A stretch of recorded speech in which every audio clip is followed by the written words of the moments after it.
for the so-called future of this women's division, I'll take them all out.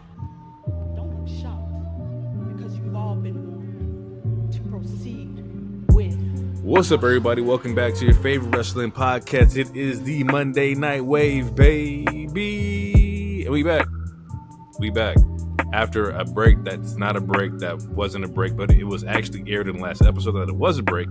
We are back in the mix, okay? We're here, episode 80. I go by Jay, aka the Lonely One, Pod Breaker, Podson Reed, Pod Jacob Friedman, because I pod better than you know it.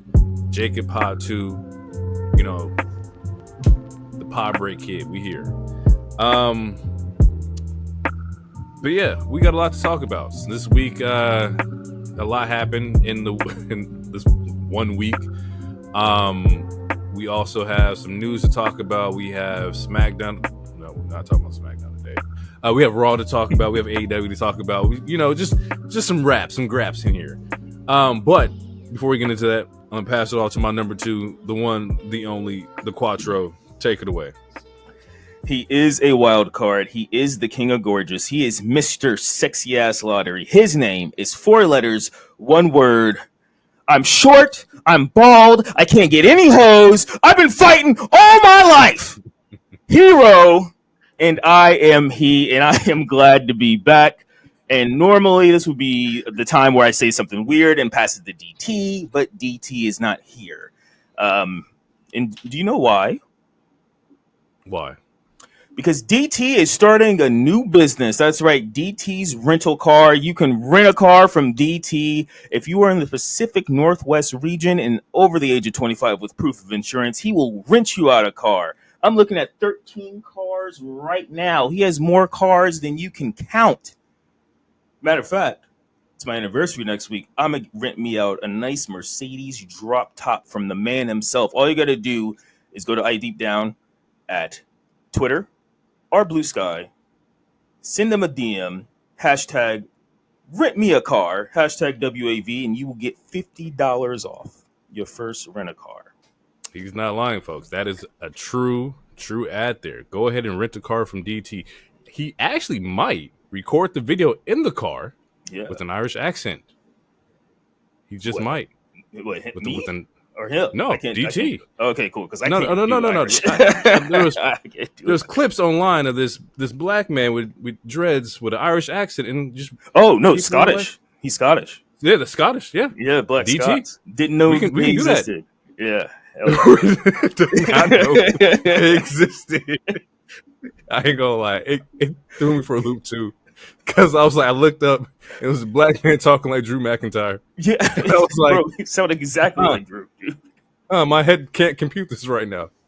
My brain. He had locks. He had and he was a handsome brother, and he was dark. He was darker skinned to me. It's like, what? Why didn't we see this stuff? Like, I gotta travel out the country more, man. I gotta travel. Nah, for sure. We got a couple things to talk about here in the news segment. Let's start off with the big one this week, which was WWE is moving their PLEs to ESPN DTC in 2026.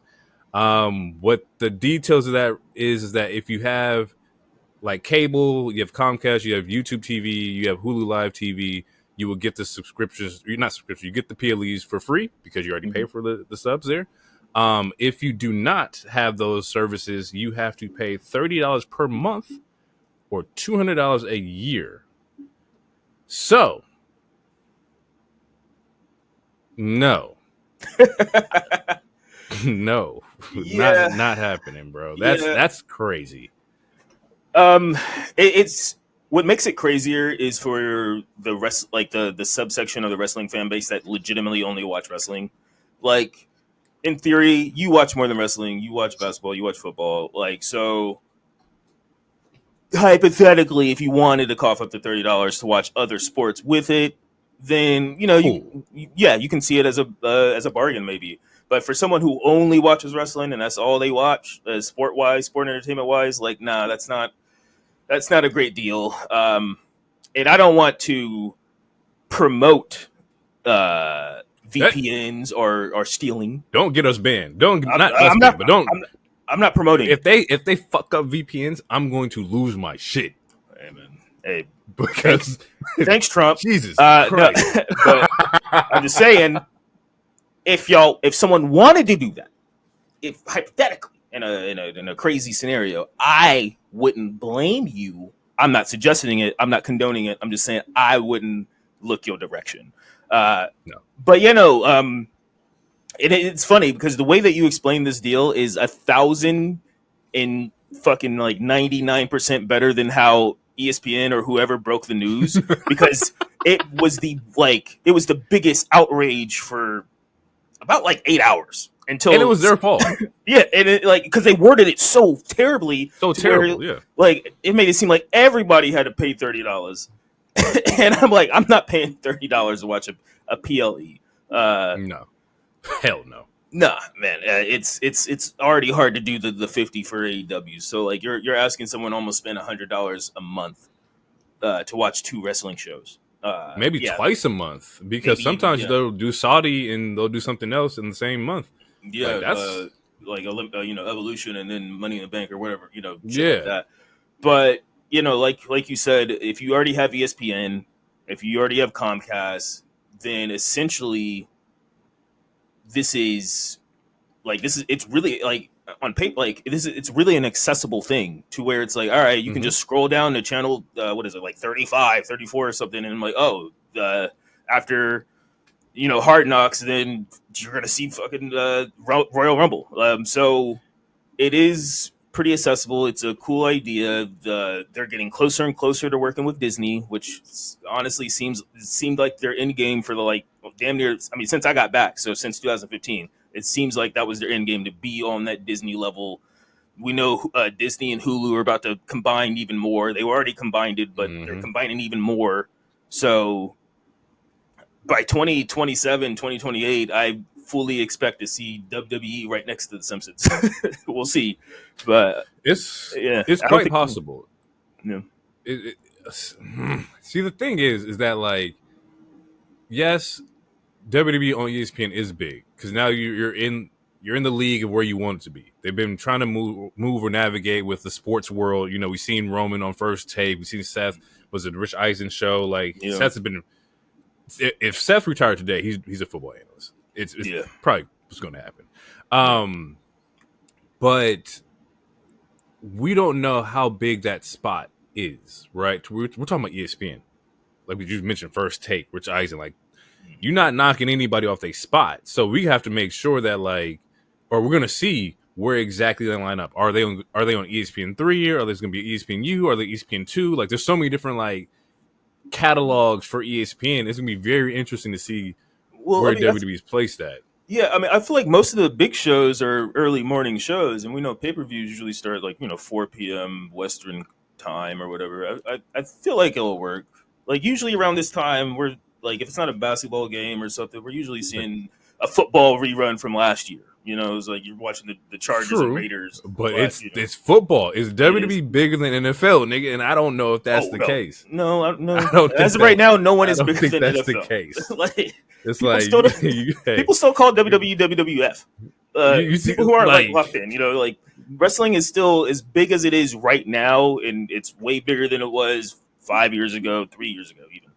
It's still a very niche thing, and we're I wouldn't say it's a small bubble. I would say it's more like a medium bubble now, but it's still it's not as compared to football or football. No, it's not. Do you think that puts them at an advantage or a disadvantage? Is that naturally you're going to be placed on ESPN, you're battling against the NBA, the NFL, MLB, things, and these are global, soccer, when the Olympics happen,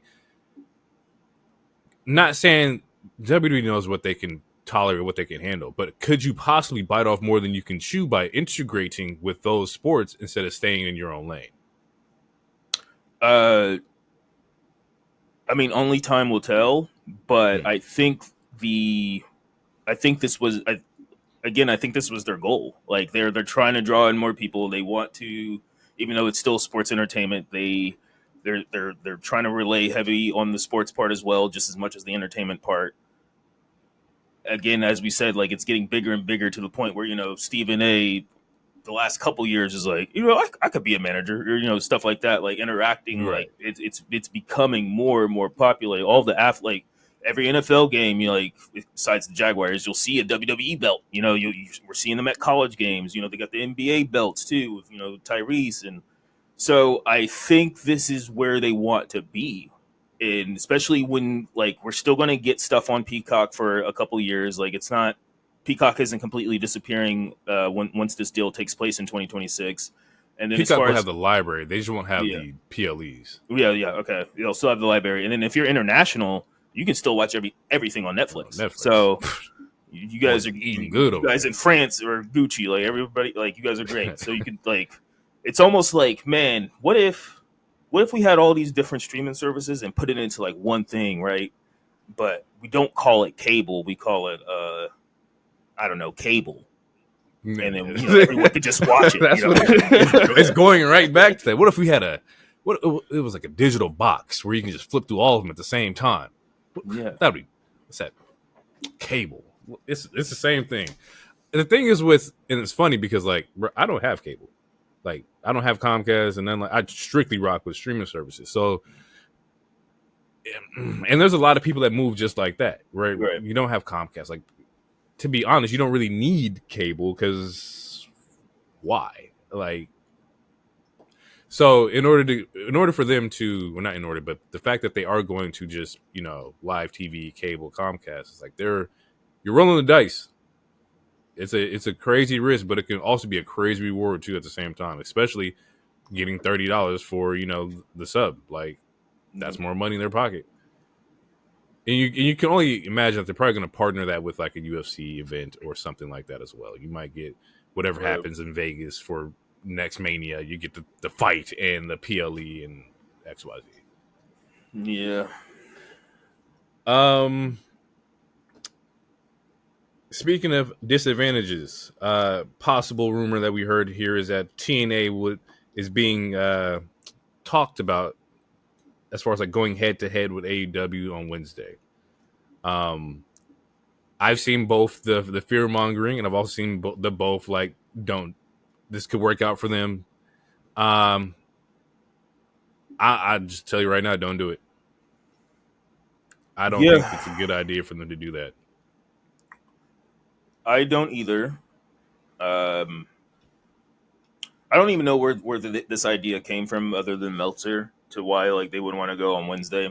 One of the rumors or suggested theories is that TNA feels slighted a certain way because AEW, when they did have their partnership, they were like, oh, we won't do a Rampage or a Collision on a Thursday. And then obviously, like the last 2 years, they've been doing Collisions on Thursdays every once in a while, depending on the schedule, whether it's, you know, it's a finals game or something like that. But that's rumor. I have no idea. That's speculation. But as far as, I personally don't want another Wednesday Night Wars. I don't. It's also one of those hard things, though, where it's like, if they do get a TV deal, TNA, there is literally only so many days you can choose. Friday, there's SmackDown. Tuesday, there's NXT. Monday, there's Raw. Wednesday, there's Dynamite. Thursday is still available per se, but during a certain season, you got Thursday Night Football, and no matter how much Thursday Night Football gets shitted on because of how bad it is, it's still football, and still a lot of people watch it, and that's on, you know, Prime. So, and then there's Saturdays, which, you know, that's Collision, but also Saturdays isn't that great, and PLEs and college football. And then there's Sunday, which you might definitely not doing. Yeah, there's tons of football, and then there might be a AEW pay-per-view. So it's, I don't want to say, choose Wednesday, because you could do Tuesday too. Like, especially if they were both on the CW, like the CW could run NXT and TNA back to back or something, or you could even even if TNA is on the same day of any other show, whether it could be before or after said show starts. But I don't know, man. To me, that's a tricky situation. I didn't like the fear mongering and the bad faith to where it's like they make it, because everyone was already questioning like the partnership. Like, we had a conversation like, oh, how is this partnership going to go? And just because they're partnered with the quote unquote Fed, people automatically assume like, oh, they're going to try to take AEW out of business.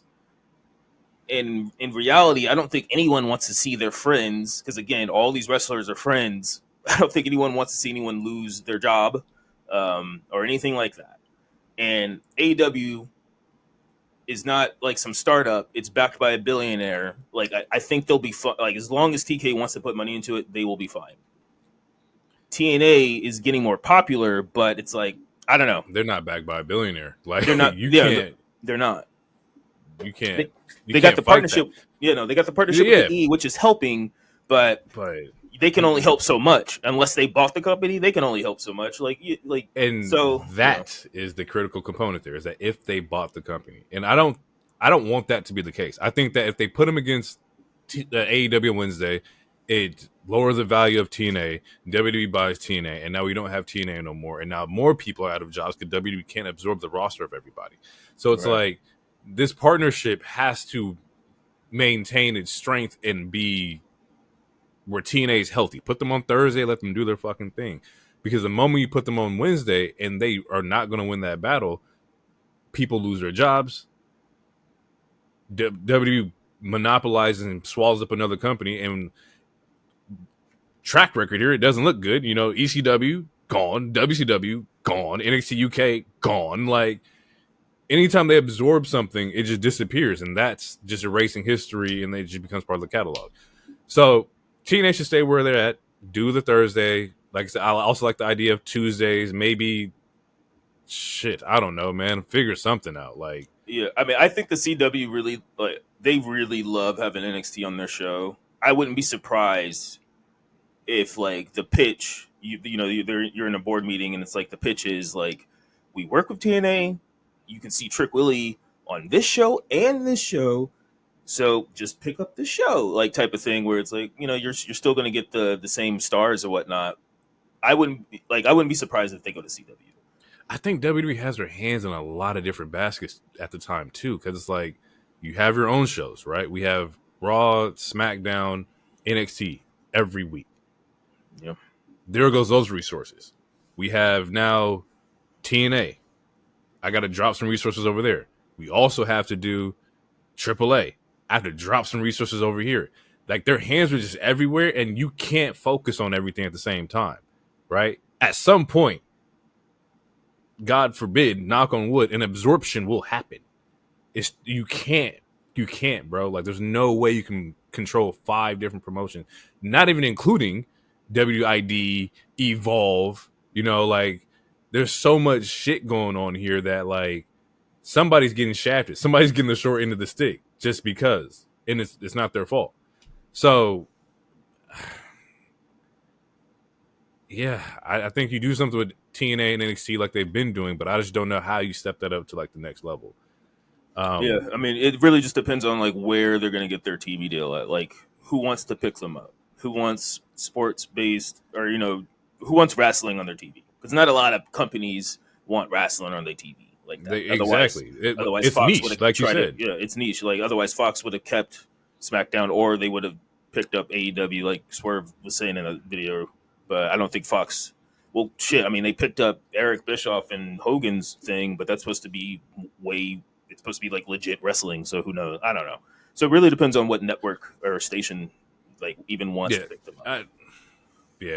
Don't go ahead. And then we can figure out the days. Like just don't do that. But I don't think we should. I think it's bad faith. I don't know. I think it's. I don't know. To me, it's just weird because people didn't care. No one cared about TNA.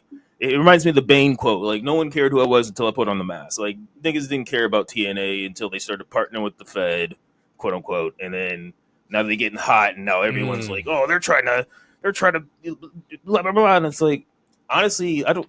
Peak TNA, they cared. Christian, Kurt Angle, Sting, right? They cared. But that was like 2008. I'm just like at least in the last 10 from 2008 years. to now. Yeah, like a lot happened. But yeah, a lot happened. I can't say they don't care, but like TNA hasn't been popping since then. Now it's like, oh my god, we want to like, and only because the WWE's touching them. Pause. That sounds crazy. Like they got the hand of Triple H over there. People are trying to like capitalize on the clicks and whatnot. Speaking of capitalizing on the clicks, Karrion Kross. All right. Karrion Kross is free agent, not free agent. I don't fucking know what to read here. It's been a very confusing situation. He says he's due or not due, but in the Ariel, is it Hilani? Hawani? I think it's Hawani because I think there's a I think it is. In his podcast, he did an episode with Karrion Kross. Right. I did my due diligence and listened to the episode because I just want to know like what's going on. And he also had some an interview with Shayna too, which was also good. Yeah. Karrion Kross contract expired as of last Sunday. And I got some takeaways here. First things first, he says not to work. He says that he got released and says that a rep in between him and H let him know that he was not being resigned. As far as like this interview is concerned, he never spoke directly to Triple H about his release, and that there's a middleman in between them. One of the questions that Ariel asked him was that, you know, Triple H brought you back the first time. You have a personal relationship with Triple H. Why not just text him? You know, why not just figure out like, hey, what the hell is going on here? Like, I want to be here, XYZ. His retort was he doesn't know what he would text Triple H, and that once again there was somebody in between him and Triple H, to where he couldn't make any contact there and, you know, figure out what the hell was going on. And to be honest, in this interview alone, there's a lot of like creative shots, not directly, but just indirectly saying that, like, you know, the WrestleMania promo he did, right? The one that he really like went off on, apparently it was a work, and only one producer knew about it. He says the upper management felt like he was shooting. They didn't like it. He went and found Triple H, talked to him about it. He didn't know about it. And then he goes on the Simon podcast, the Raw After podcast. Oh, yeah. And cuts another one. And they still didn't know what the hell was going on. And it just made me really like question, like, what the fuck is going on with the creative where nobody knows what's going on? And this is why it feels like a work to me, because everything in WWE, they know what the hell is going on. You can't just hop on somewhere and start talking shit and they don't know. Like that, come on, bro. Like, no. It also feels like it could be some setup for like Unreal, right? You know, just that getting behind the wall thing. And my thoughts is that if that was the case, I feel like using releases as like Unreal content is slightly corny to me. Yeah, I would agree with that. Like, I just feel like, because it feels slightly corny. Also very confusing, because to mention, you know, H and like his creative decisions and not being able to contact him as if H is an on-screen figure, and he's not. It's not like you can get any story payoff by mentioning Triple H. He's not about to hop out there, and he hasn't been on screen in years. I think like for story, for wrestling, you know, story for wrestling. Yeah. So it's like mentioning that just feels odd. It's like, I don't know. In the episode, it's just very weird and hard to navigate. He wants to be back in WWE. He says that. He says, I would love to go back home, which he refers to as WWE. He says that at the time when he asked about his contract, they gave him a number. He just wanted to see where they were giving those numbers from. Kind of like, hey, where are you pulling this from? They rescinded his offer. At the same time, Scarlett didn't get an offer either. Right. So I don't know if he was going to sign, whether or not she got a contract or not. But probably not. Based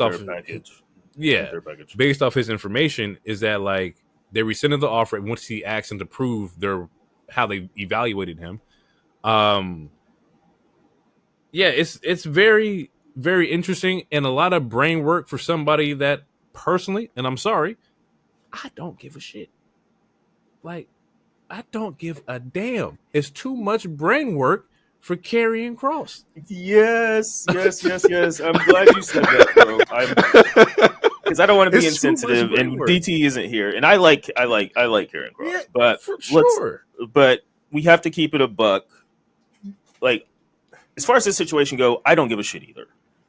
Again, I like both of them. I don't want anyone to lose their job, but also, like, this isn't And if you're a fan of these people, if you're a fan of certain talent, and that talent gets let go or whatever, you have every right to be upset. You have every right to fight for them.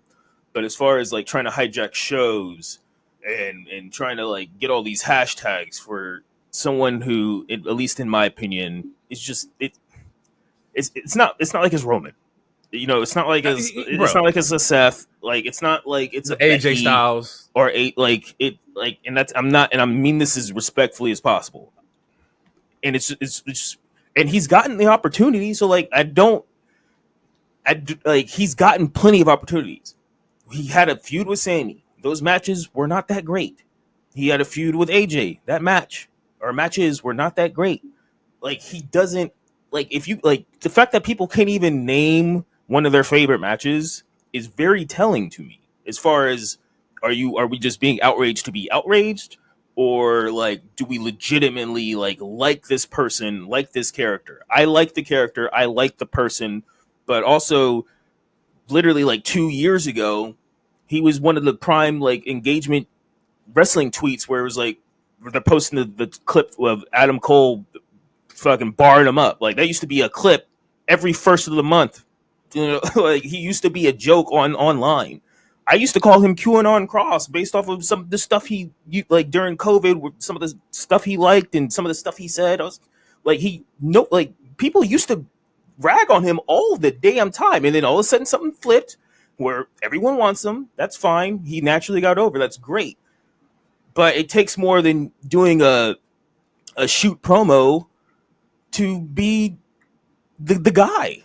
And I'm you're not you're in ring white, but niggas want to talk about work rate, which is why they love AEW. Look, let's look at this guy's body of work and be like, all right, is this really worth trying to hijack a show over? And to me, it's a no. Again, I don't want him. No. I wouldn't mind him getting a better push or whatever. I own a Final Testament shirt, but y'all trying to treat it similar to what we just dealt with our truth, and to me, it ain't the same. No, it's not the same. And I don't know, man. I think it's an overreaction.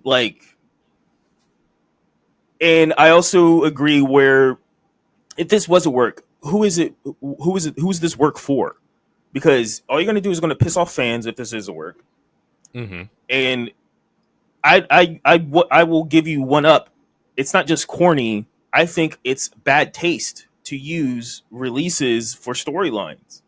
Especially because the same day, if that's the case, because the same day Cross tweeted that he's not going to be renewed, Adonis Ashante got let go. Should I hashtag we want Adonis? What do we? And to me that would be bad taste to have someone get released just to bring again with the R-Truth stuff. It was a little more organic.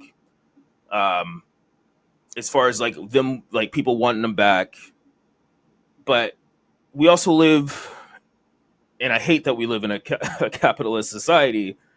But a job's a job, and he can get another job. There's a lot of other companies. I think he will be fine. Sometimes stuff just doesn't work out. There's a lot this roster. This roster's huge. Whose spot is he gonna take? That's a good question. I really don't know. Exactly. SmackDown needs some help. Yeah, SmackDown needs some help, but I don't know, man. Because there was the whole joke where it was he couldn't take back bumps, and he had to prove them wrong once. It just took 6 back bumps in one match. See, with Cross, bro, I love what the story could have been. He actually mentions moments where, yes, he hurt the fans. Yes, they were aware of his movement, right? He says something along the line, I'm paraphrasing here, but he was there's moments where the people backstage can see the momentum that's happening with certain superstars, and they don't want you to peek over what stories they already have now, right? To where as we're sitting here oh, we want Cross, that momentum can take away from a Sammy and Gunther feud, right? And we don't want your momentum to overshadow what we have built. So he was just kind of like, well, I guess I just got to be a good soldier, the good soldier, and just do what I'm supposed to be doing. He did say that also he enjoyed his match with Sami at SummerSlam. He wished that the ending could have been a bigger payoff, right? In the aspect of, like, he said, if this was going to be my last match, let's kill off the character of Karrion Kross, right? Let's he'll fall off of a skyscraper or something dramatic to where it changes the story dynamic or something. He did not like the way that his finish happened here, which also feels like if this is a work, why shoot at the creative? And that's why I don't.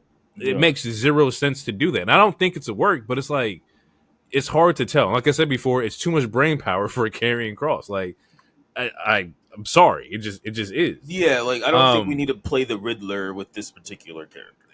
And the thing is, he's treating like that, right? So like in the interview, they asked him, "Has AEW reached out?" And he says no, because everybody thinks that it's a work. Everybody thinks that it's tampering because it's a work.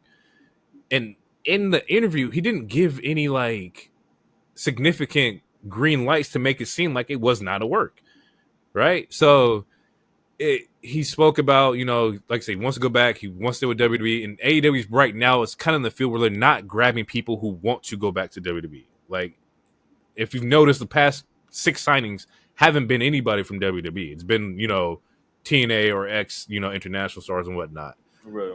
So I don't know if that works in his favor to go to. Well, and to keep it a buck, he wouldn't work in AEW. He don't got the work style. And that's I don't think Shayna, granted, she is friends with Marina, close friends. I don't think she would work. I don't think either of their styles would gel with what the Sicko's like. As far as the AEW work rate, they're both methodical. We're going to put you in a bunch of submissions, all this other stuff. Not saying that there's not technicians in AEW. Put Shayna next to Brody King, bro. We might have something. Shayna? Yes. Next to Brody? We might have something, bro. Both of them choking somebody over the rope. Like if Brody's choking MJF and then Shayna's choking something, it could work. That'd be fair. But I just don't think the way that they work. I don't think it's gonna super gel or with what those shows give to their audience. But I mean, and also there's some stuff with Don Callis and Scarlett allegedly that's another reason they probably will not. I did read about that, which was once again, we don't know anything. Everything's alleged here. We're not cementing anything, but I did read that there was something there, and everybody's stories is different. Like some is there was some shit happening, and others that it was close to something happening. I don't fucking know, but yes, I did see that as well.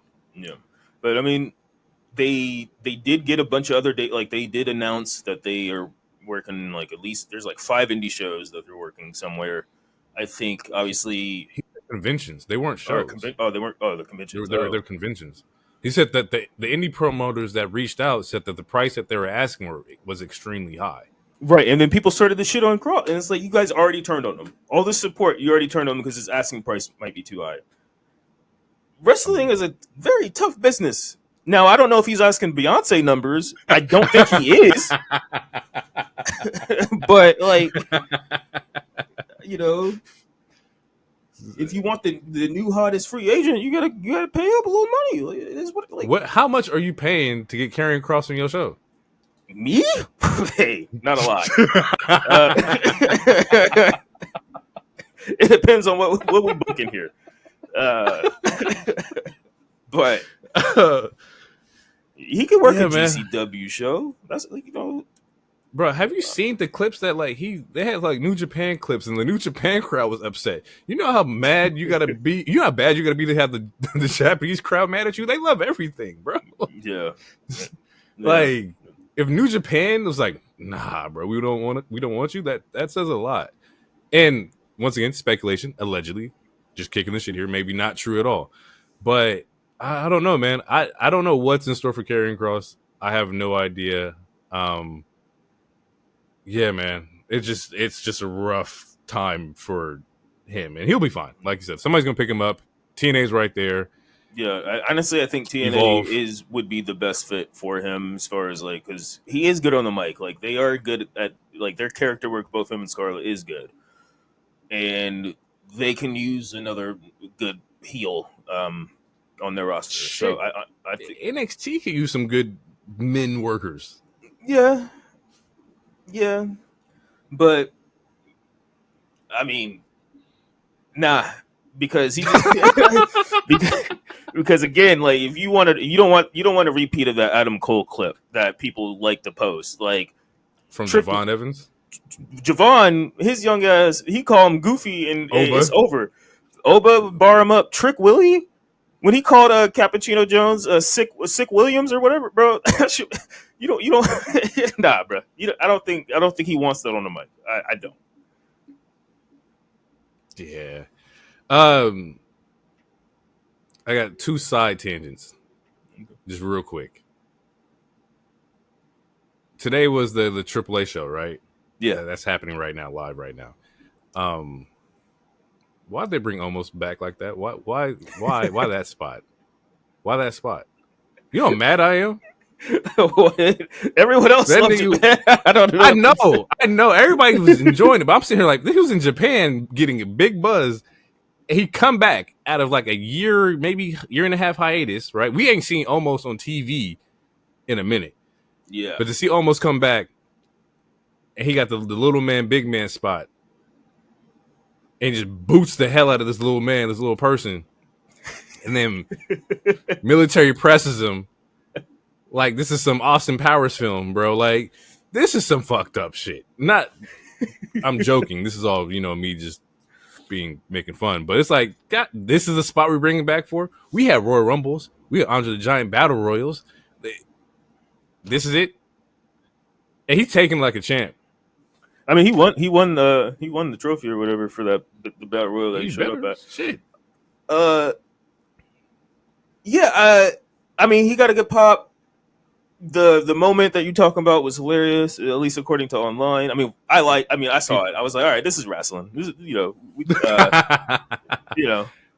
is some 1997, 98 shit. Yeah, that's like old WWF shit. Like, yeah, this is some but yeah, to have it, I'm gonna let it play out for. I'm gonna give it like a couple weeks. I need consistency because I will be more upset along with you if this was his only appearance. Obviously, he needs something to do.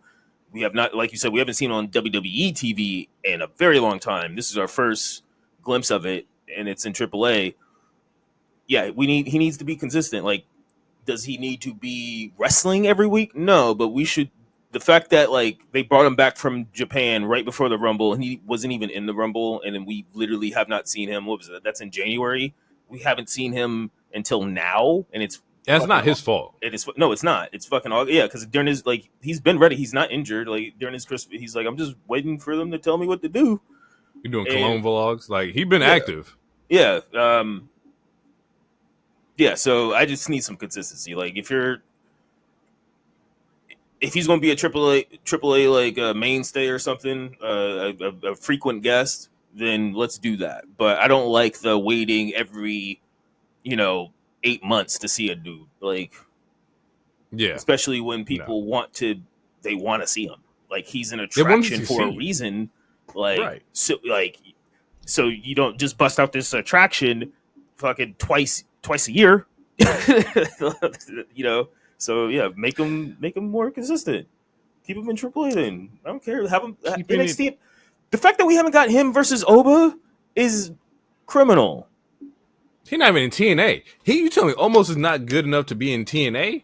Not saying TNA's bad, but we can't use him over there either. We got to send him to AAA. Like, this is fucking crazy. Put Moose in the grave for me, bro. Like, come on. But like, why are you not? Like, we got to use him more, man. You know what? If that was a spot that he did with Tessa Blanchard, I'm on board. Yeah. Absolutely. I mean, it would have been lopsided because her shit is heavy, but it still would have worked.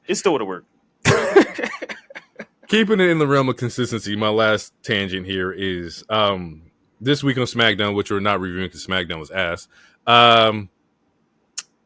Sammy is now a SmackDown superstar, right? He's now in a story or a feud with Solo for the United States Championship. Right? These are facts. Yes. Did we not also have this same year? Sammy could have left and went to SmackDown earlier and had a world title shot. Yep. Is that not correct? No, it's absolutely correct. Because the vision with Seth Rollins and Paul Heyman, he gave him that was on the table, and he was like, "Nah, I got to be the good guy." Which that's one of the reasons I love Sammy. But I remember being on this episode and saying that was dumb, or being on the show. Like, bruh, like sometimes nah, bruh, like you could have beaten John Cena. You could already be a champion, but you wanted to be like. No, you wanted to fight the tyrant. You wanted to fight the system, just for you to go willingly. And now you're on a side quest for the United States Championship, which he never held. Him having it for a little bit, I'm fine with that. If that happened, we need to kill some time until he wins the Rumble. Because again, I'm still very. I think he's winning the Rumble. We need to kill some time, but in Raw's main title scene, it's Jay, Punk, LA Knight. Obviously, Gunther's going to be gone, but Gunther's still there, and then Seth is the one holding the titles. So, like that scene is a little crowded right now, and SmackDown does need some bodies, especially they need people who are going to get big pops. But bad booking. That's what we're gonna call it, bad booking, because it makes Sammy no look. sense. It looks makes it look bad. It makes you look dumb as hell. Yes, bro. I was like, this is dumb. Like, and what's so fucked up about it is that Seth got gold right now. You could have took his advice and you could have had gold too. But no, you over here fucking. I couldn't imagine passing up on a world title shot just to end up back in the bloodline vortex. Yeah, ain't this a bitch? Which again, we talked about it off air. Yeah, so the Sammy thing on SmackDown is the only thing really worth talking about. They really need to have a shakeup. Like, we need this draft to happen soon, because again, like, one of the reasons Sammy went there is they lost LA Knight. The biggest, like, the person who gets the biggest pops on the show is Cody. Priest is low-key injured. They haven't announced it, but the way, like, he worked one match with Alistair, which that wasn't even like a real match. His last match was the cage match with Drew. Other than that, he's mostly been at Yankee games. He's hurt. They just haven't announced it. At least that's my belief. So it's like, yeah, like they need some big, like they need big baby faces over there on SmackDown. But Solo and the MFTs, they cannot be the focal point of the show. And I think that's another reason why the last couple weeks the SmackDown has not been that good, is because we're seeing so much of the bloodline. And granted that we love Solo and we think Solo is hilarious, just because we love Solo and we think Solo is hilarious does not mean we need to see all these motherfuckers 5 times on a 2-hour episode. Again, why is JC Mateo even here? You got Tala Tonga with his like press curl, just being tall. Like he's just tall. Like, okay, cool. Omos is tall too. There's a lot of tall people in this world. Like, your gimmick can't just be you're tall and pretty, bro. Like, I don't know. It's he should not be the big heel on besides him and Drew. Like, he should not be the MFTs should not be the focal point of SmackDown. We are seeing them too much to the point where I don't want to see them. Yeah, the fatigue is happening. And what's fucked up about the fatigue with the bloodline or MFT is that Jacob's also a part of that. And I love Jacob, but we can't keep seeing Jacob every week either. He can't be the babyface to carry the conversation. I can only take so many yada that means. I'm just saying, I can't take it every week. Right. It has to be like, when it's necessary. And the fact that, like, this episode there was no Cody, there's no Cena. You don't have your huge baby faces there. I saw that. I was like, I'm not watching. This is gonna. Like, it's a hard watch. They're redoing Nia and Tiffy. Like, yeah, they're hinting at it, which it seems like no. I saw a tweet where it was like the tweet was like, clearly they're stalling and waiting for Bianca. That's all fine and dandy, but Nia was just in NXT the last couple weeks. Let her stay in NXT and do some shit. Like, work with some, like, keep working with Lash. Like, we don't need to see Tiffy and Nia 4, because I think it's would be like match 4, I think, or maybe Yeah. 3. We don't need to see that. And nigga, Julie only had one title defense with this U.S. title. Yeah, and then Bring her ass outside. And then they were hinting at her being double champ, which her and Tiffany, I'm sure that'd be a good match. I'm sure it'd be hard hitting, but we don't know enough for her to be double champ. That don't make any sense. Talent wise, I know she has it, but it's like we don't. It's not just about talent in WWE. We got to have the story that matches up with that. You can't just make her double champ for no reason. Like, and because of the lack of the story, then it kind of gives you a tell. It's like, okay, she's not going to be double champ. So then we're just twiddling our thumbs. We're just doing all these side quests. When's the last time we seen a woman wrestler with a handler be champion? A woman with a manager? Or yeah, my bad. Or no, I mean, no. I just wanted to clarify for the audience. Fuck, dude. The only thing that's coming to my mind, no, because that's not even it. The closest thing I can think of is when Charlotte was heel and she had Dana Brooke as her muscle that lost all the time. But other than that, damn. Women don't really have managers like that. Mm-mm. And so with that, I don't know if even that is a successful line for Julia. Most of them stand tall on their own. Yeah, I mean, you can't be the champion and have respectfully. You can't be the champion and have your manager do all of the talking. Even Roman broke out. That's what managers do. Well, Roman can actually speak good English, but you got to have something. She can't speak that well right now, and I think that's a reason why they're doing. And that's why they're exactly, and that's fine. But if you want to be champion, that doesn't even work. That doesn't work that way. Even Io will break in some English and Japanese. Asuka, same way. I'm not saying Julia can't do that because she's clearly just got here, but it's this is not the moment for her right now to do that, to be world champion at least. I'm willing to let it play out only because. The fact that I couldn't think of a woman that had a woman manager, I want to see this be successful. So I'm willing to let it play out. Only because, we'd never.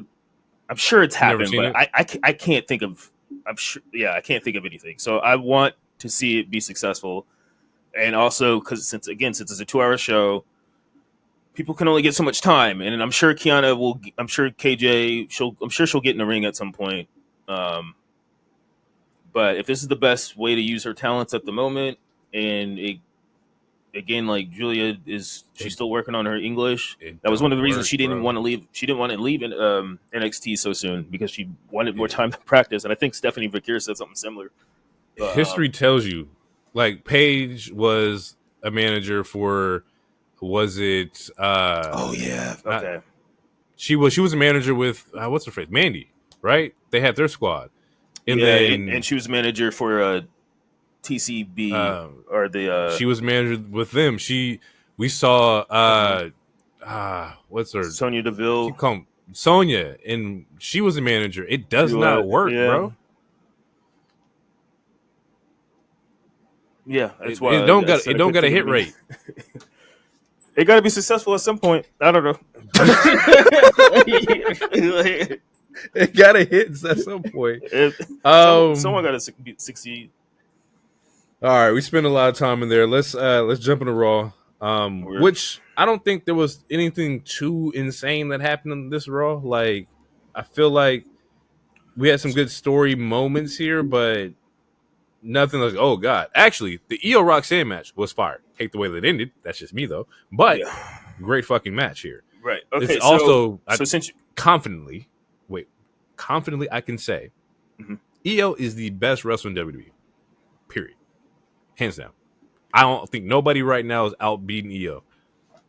Male or female. I mean, hey man. I can't disagree. Put your best up. Honestly, I don't think anybody's fucking Io. I'll take a step further. I'm gonna say she's top 3 in any company right now. Personally, that's just me. I might be able to work that out. But since you brought that up, let's speak about because honestly, one of the most interesting things that happened involves this match, and the reason why is because this wasn't supposed to be the match. We were supposed to get Io versus Naomi for the women's title. Correct. And a couple hours before the show, we hear Naomi's not medically cleared. And speculation just starts speculating online. Like, is she hurt? Blah, blah, blah. Coincidentally, also around the same time, an interview from Stephanie McMahon's podcast, What's the Story, whatever, she's interviewing both Jimmy and Naomi. So people are like, oh, that's kind of a coincidence to have both of them. That's our first time, I think, doing two interviews at once. Mm-hmm. Anyway, I'm saying all this to say there's a lot of rumor that she might be preggers. She might be pregnant. Which I want people to be careful when putting that rumor out. Yes. You have to be. Because you don't know anybody's history with being pregnant. Right? No, you don't. You don't know how long they've been trying. You got to be careful with that. If she can. We got to be careful with that. Yeah.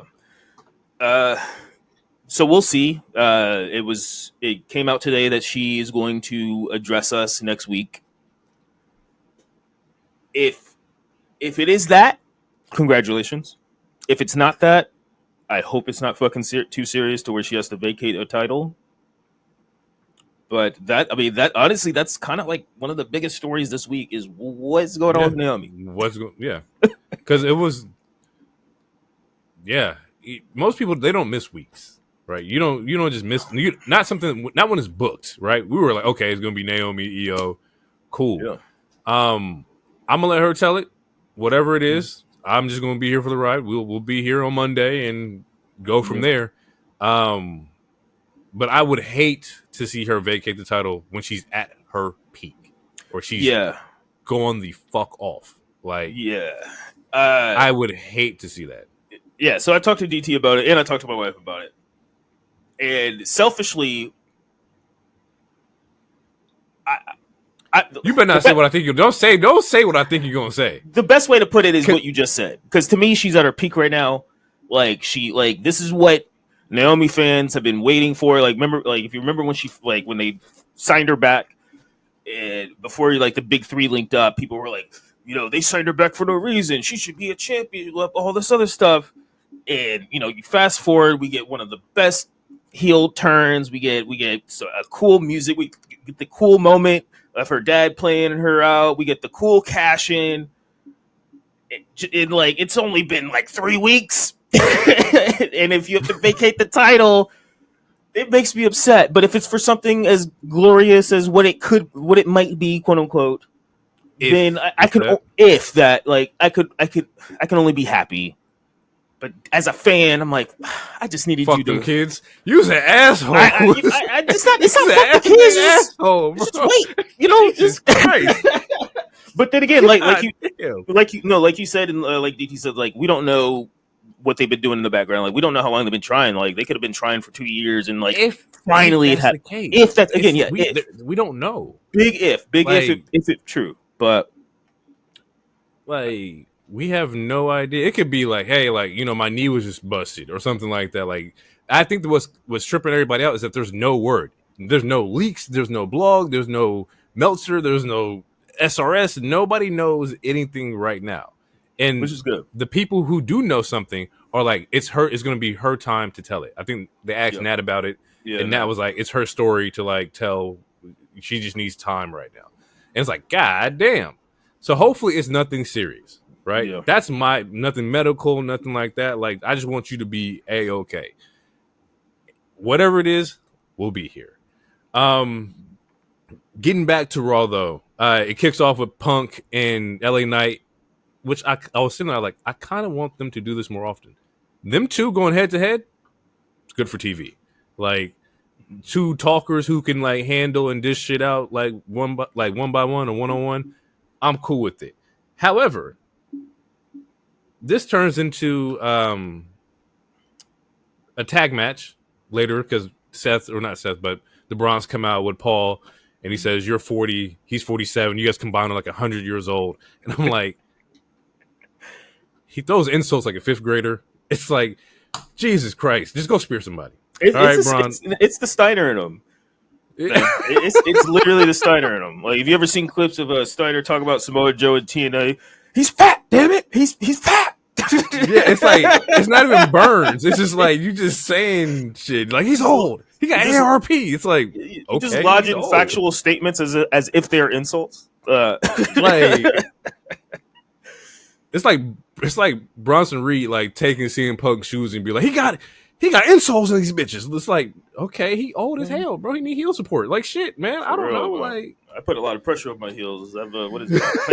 Plantar fasciitis or some shit. Like, yeah, bro. Anywho, this turns into the main event of the night is Seth, or not Seth, but Bronze and Punk and LA Knight. But we end up getting a Sami Zayn versus Rusev match, which puts me to sleep. Sorry, it's not working for me. Rusev is not popping. He's a character on the show. Like, you know, he's there. And this is what kicked off like the bloodline shit because Solo is there. Yeah, right? they interrupt the match and attack Sammy. Sheamus attacks Rusev. Right. Yeah. Pretty much. Send him to AAA. Who, Miro? Or Rusev? Yeah, go ahead. Send him down I'm fine with that. Send him over there. You could have gave me Sami Zayn and anybody else. I'm still very pro send him to NXT. But AAA works too, bro. Javon needs some more people to get beat up by, bro. And to overcome. You know what I'm saying? Yeah. It's fucked up, but my equivalent to Yo Shadow Realm is AAA. Send him over there, bro. I don't know what he has no business being over here. Still need niggas to Mexico. Get him off my TV, bro. I'll catch you on YouTube, my guy. Yeah, like send him over there, bro. Jesus Christ. There was some Judgment Day shit that also happened here, but I saw American Grande in the background. I got immediately disinterested. I'm sorry. I watched the show. I'm watching the show, but I saw my man Ludwig back there, and just immediately got mad. So like, wait, you saw Ludwig on the show? Here we go. I don't need to say the catchphrase. I said it last week. Well, not last week, the week before, but I can only suspend my disbelief. All right, we're gonna put that on cups. Okay. Coffee mugs to say I can only suspend my disbelief. TM. If I catch any of you motherfuckers with that on the cup, I'll fuck you up, right? For real. Watch it. WWE shop. We're gonna put it right there. It's gonna be a Paul Heyman cup. I did have questions about the Bailey vignette, though. Yeah, what is that about? Starts off like she's by herself, like not a therapy session, but she's just sitting there, like talking about career ups and downs, and then hinting at like a heel turn here. Like, what is going on here? Yeah, you hear her evil laugh at the end when it goes black. If the Wyatts weren't on another show, I'd been like, oh, god damn it, is she going to the Wyatts or something? Yeah, man, super interested. We love Bailey over here. As we know, this is a Bailey podcast over here. Put her jersey in the rafters. No idea what it means. I don't know. Yeah, I don't know. Again, I'm ready for the draft. Like we need some mix up because her being a heel is fine, but her being a face is fine too. Like, but she had a lot of self-doubt. She was questioning herself. The insecurities are kind of coming out. I don't know what it means, man. Yeah. Is it too early or too soon for a Bailey turn? I feel like we just went through the heel turn with her and Damage Control maybe like 2 years ago, maybe a year and a half. No, it had to be a year because she fought Io for the belt, right? It was too many. It wasn't this. Yeah, Two Manias? It was the Philly one. So Mania 4. So I guess it's been 2 years, but like, have we seen everything we could see? Well, and the thing is, besides like Vakir and Rhea, who the fuck is she gonna fight? if Right.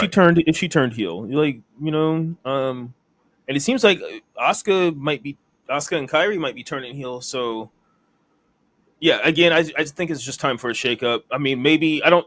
Who's to say? Like, there's a chance that this isn't going to lead to a heel turn, but just maybe her just being a little more selfish, a little more like aggro or something. It's it's only the first vignette, so I'm it's gotta let it. It's one of those gotta let it play out. But It's a heel turn. Only probably. because in my mind, the next shot was Lyra saying, "I don't know what's going on with her." Right? I didn't do anything. Like, that wasn't me. Like, she just needs her time, and she just backed off. Lyra's like, "Shit, whatever she's going through, ain't got shit to do with me. Yeah, I'm that's out." what. Yeah, which I thought that segment was a little awkward, but yeah, I mean, like, damn near bar for bar. That's pretty much what she said. It was just a lot more panicky and Irish sounding, but yeah, Yeah. to me it's a little awkward, but yeah, I don't know, maybe yeah, that sounds like a broken record. I have no idea, man. I have no idea, No but clue. I'm excited to see what goes on with Bailey though. Side question. You mentioned earlier that this pod loves Bailey. She's like one of the most protected. Who is the most protected on the pod? On this I pod, put Bailey on this pod. Bailey's up there. I think Willow. I think universally, Bailey and Willow are like the most protected. yeah, For and sure. I think and maybe Bianca. Yes. We're feminists here, damn it. Like so. You can't get no bad shit off on Bianca. That's not No, real. I will not. I will not tolerate it. Other than that, man, shit. Let's see. I think that's it. Who's a guy that we all love? I don't know. I would say Sammy, Joe? but I just shit it. Oh, yeah, Joe. Ooh, have you started a? Did you watch Fist of Metal? Nah, I'm not too keen on like video game adaptation shit. I kind of stay away from them because I don't want my shit, like my perception of it, to be fucked up.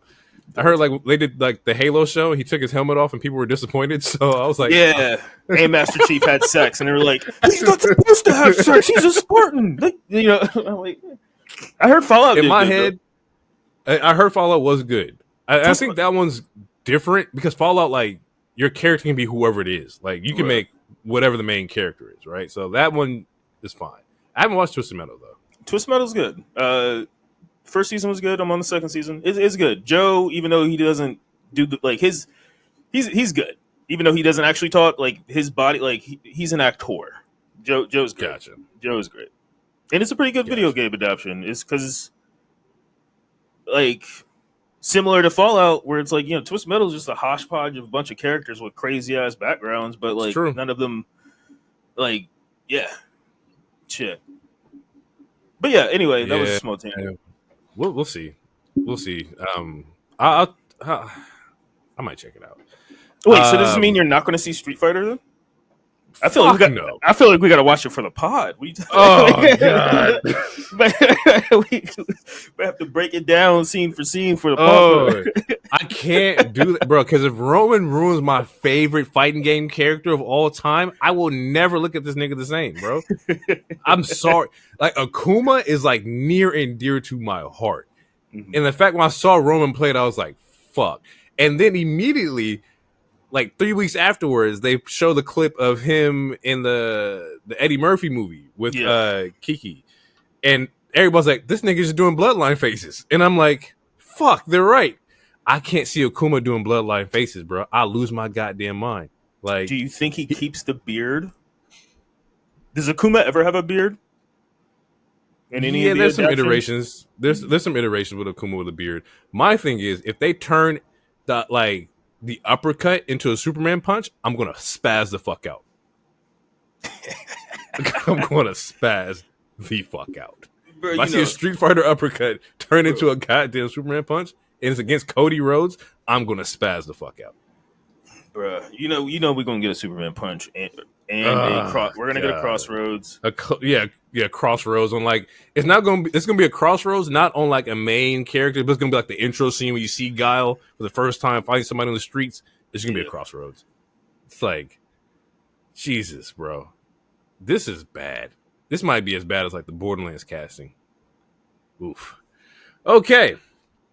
Getting into this main event, unless you want to talk about Becky and Maxine, which was, I mean, you know, it was Maxine's best match because it was against Becky. It was a match. Other than that, there really ain't much to talk about. should have been off the show. I love Maxine. Shouldn't have been on the show. Where's the New Day? Put them in a match. They've been backstage grieving over tag team belt for 6 fucking weeks now. Get it together. Yep. Anything else that happened? Was Pinto on the show? No. All right. Well, yeah. No. Main event. Main event was LA Knight, CM Punk, Braun Breaker, Bronson Reed. I wish I could tell you like it was a clear-cut finish, but we know that's not the case here. We know somebody who earlier said, "You guys got it. I'm going to leave. I can take care of it. Y'all go ahead and take care of it." Did not trust his people. Instead, comes out and fucking curb stomps CM Punk here. Rightfully so. We see, rightfully so. We see that Jey Uso makes his save with the return here. Chaos is ensuing. All this comes out, and he's like, "You know what, Seth? You, my friend, have been manipulating and in people's business for far too long. So, at Clash, it's going to be LA Knight, CM Punk, and Jey Uso for the World Heavyweight title. And, to be fair, I like Fatal 4-Ways. It's been a while since we had a Fatal 4-Way for a main title as well. Shit, honestly, I think the last one might have been the Roman, AJ, Randy. I forgot who else was in that match. It might have been that one. Who eats the pin? Jay. No way that Punk takes one for the team? I mean, no. Are you serious? he's only been pinned 3 times, and one of them was Elimination Chamber. I don't even know if we're supposed to count that. And no way Seth loses the belt. Non-biasedly. I can't ask you that question. Okay, non-biasedly, I'm going to say no, and one of the reasons I'm going to say no is it's low-key kind of based on what happens with Naomi. Because let's say hypothetically she does have to vacate, you're gonna have both your people who just cashed in both lose the titles like after their second defense, you know. And also I think you gotta. I mean, the Vision finally just got a damn name, so you gotta let it like. Look, we went through it with the Bloodline. We went through it with Judgment Day. It's Seth's turn. We're gonna see multiple beatdowns on Raws. We're gonna see the heels stand on top for a while. Mm-hmm. It is what it is, y'all. Like, I don't know what to tell you. I'm sorry if you're not a fan of Seth and the Vision. I am. I'm a relish in this, but it's just the next chapter. I cannot wait of heel groups dominating the show. Yeah, and what's funny about it is that it's each one of our favorite pillars, right? Mm-hmm. Roman had Bloodline. I have Death Riders. Yeah. You have Seth. Eventually, the fatigue hits for the group. Yeah. It hits us all, right? It's unavoidable. So I cannot wait to where we're all going to be in a situation where it's like, God damn it, I'm tired of these motherfuckers. Yeah, let's wrap this up. Braun, it's going to happen, bro. It's going to happen. Like the writing's on the wall here. Yeah, I don't think Seth loses. I actually thought LA Knight would eat the pin here. Just because he's the odd man out. Like, you're the only person here who has not been a world heavyweight champion. Why should you be the one that doesn't take the pin? Unless we're going to push you forward, and which I hope, because LA Knight is one of those ones where I thought that he was going to be up there, and he hasn't been yet, but we'll see. Yeah, I don't have anything else about Raw. Yeah, I mean, I got nothing. That was it. I feel like there's one thing we're missing, but since I can't remember it, I don't know. We got all the big moments. So yeah, for sure. We're gonna take a quick break. We'll come back. We're gonna wrap this up with AEW, and then we're out of here, people. We'll be right back. And I don't care who you throw at me, whether it's the past, the present, or the so-called future of this women's division. I'll take them all out. Don't look shocked, because you've all been warned to proceed with caution.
And we are back, people. Let's talk about Dynamite. I know this is the week before Forbidden Door, so we have a lot of setup here. Yeah, I think Forbidden Door is the 24th. Right? Yep. 24th? Yep. And the thing with Forbidden Door, which always, like, you know, if you've been listening to this pod or you've been watching AEW, it's hard to book because you don't know who the fuck is about to be sent over. Like, Yeah. I mean, they know, but they're not actively on the show because they're part of CMLL or New Japan or whatever. So while the matches will be fun, the build up to it is lackluster because there's so many fucking people involved. And the last, at least for the shit that you can the last two or three, he added the New Japan talent a little later, similar to what he did on this one. Like, and I don't know if this is true or not, but speculation, rumor is that it's because, like, New Japan, some of the New Japan characters that he added were like ratings. They were bringing down the ratings, so then he just started adding them later. I don't know if that's true or not, but I have noticed, like, we got a bunch of, it was mostly CMLL and AEW until literally like this week, and now we're like, all right, now we bringing in all the New Japan people. You get like you get like 5 names on this Wednesday show that out of the blue, which we'll talk about in a second. Right. And then also at the same time, they're doing G1. So, like, you're doing this pay-per-view while they're doing their biggest tournament of the year. So it's kind of like, what talent can you get, you know? Yeah, exactly. And if you don't like all the talent, then, you know, why would you bring them over? So, you know, I don't know. It's a very weird build. But anywho, show kicks off. Well, before we get into this, we didn't talk about it, but MJF got kicked out of the Hurt Syndicate very lacklusterly. Dog. Yeah, I'm upset about that. I don't understand it. It's and it wasn't MVP that wanted him out. So it's between Sheldon and Bob.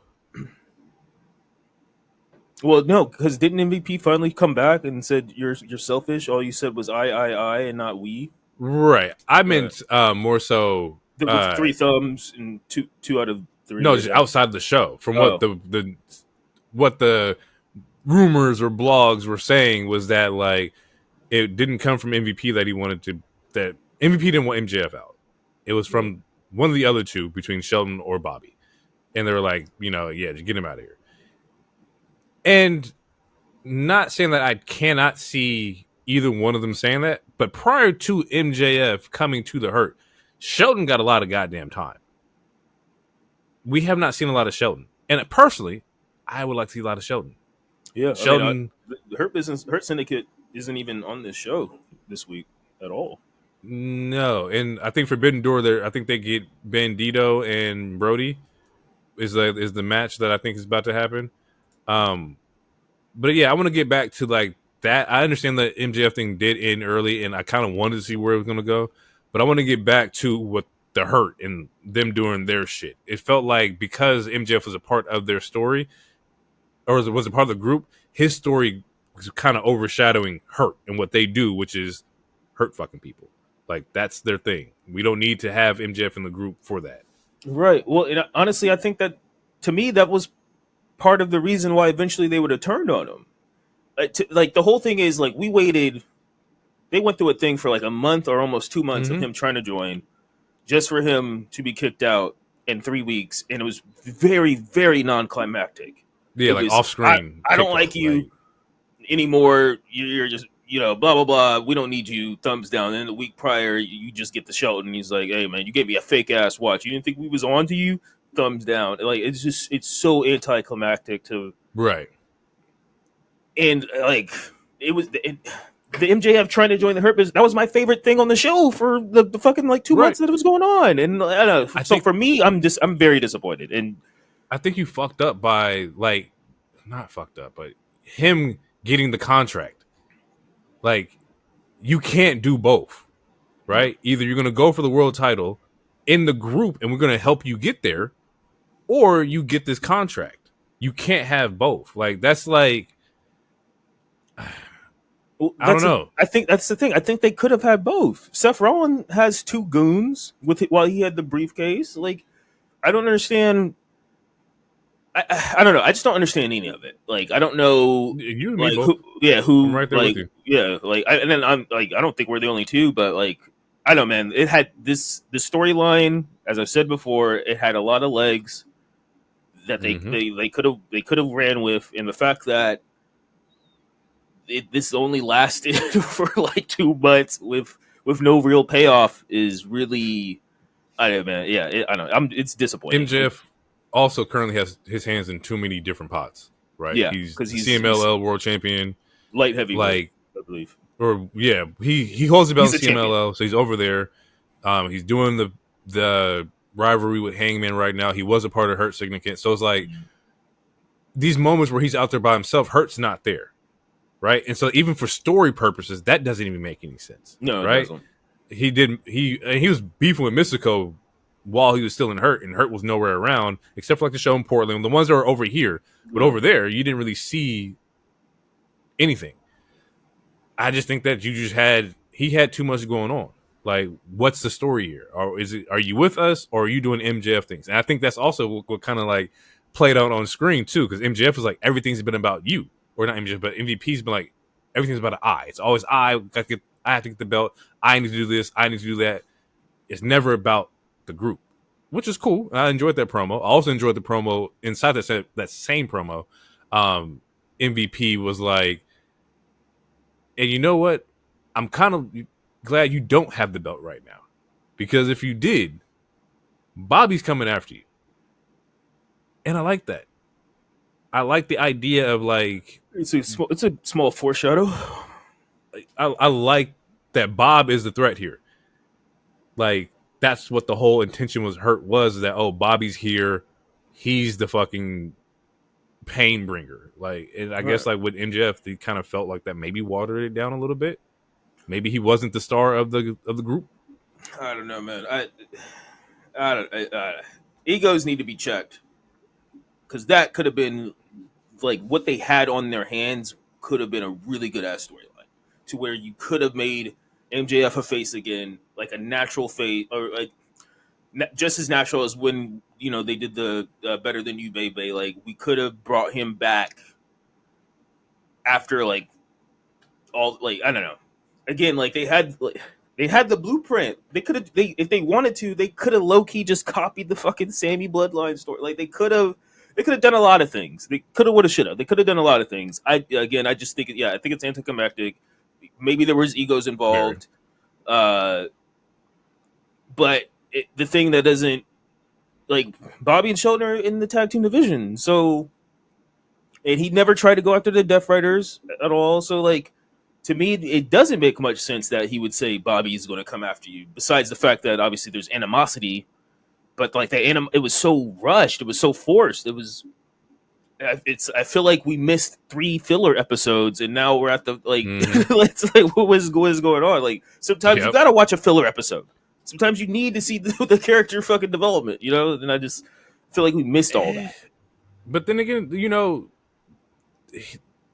that wasn't the natural selection that Hurt wanted to be a part of the group. MJF wanted to be a part of the group. They didn't choose MJF willingly. He had to do the most. The whole purpose of Hurt coming in was like they were finding people to add to the group. Maybe it just wasn't a good fit. Maybe they want to add, you know, an Amanada or a Mercedes or whoever to the group to where that makes more sense. Maybe MJF just doesn't make sense, and we won't know until, you know, later down the road, but we'll see. But getting into MJF, he opens the show with him and Hangman. Moral of this promo here is that he's trying to goad Hangman into having a championship match without using his contract here. That does not work. Hangman hits the ego. MJF falls for the bait and very erratically says he'll use his contract on him at Forbidden Door. Also, side note, maybe slightly also anticlimactic of like the contracts. We just got them. They're both being cashed in, same PL or pay-per-view. In the same fashion too, where they tell you that they're going to do it. And they're both heels, and the thing is, if they both lose, this contract is starting off 0-3 because Christian was the first one. He lost. MJF is probably going to lose, and then, I do not see Athena beating Timeless. So you gonna start the briefcase? I'm gonna just call it the briefcase. You gonna start the briefcase 0-3? You gonna start at 0-3? What is it like? That's worse. That's worse. Like Shaq made more free throws his entire career, better than the percentage of the 0-3. If it goes 0-3, like that's just wild to me.